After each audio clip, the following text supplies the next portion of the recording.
Four-wheel drive.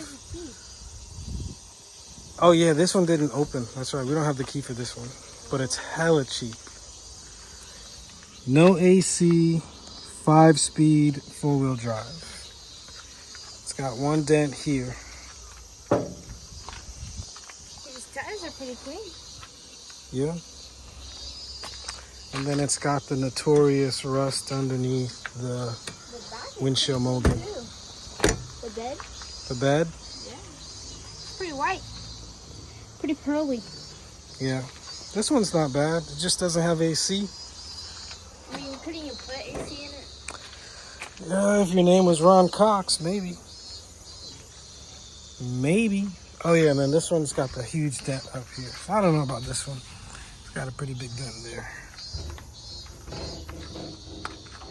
And it is not clean on the dashboard much, but that's also an easy fix. So yeah, 1996, four-wheel drive, no AC, crazy cheap.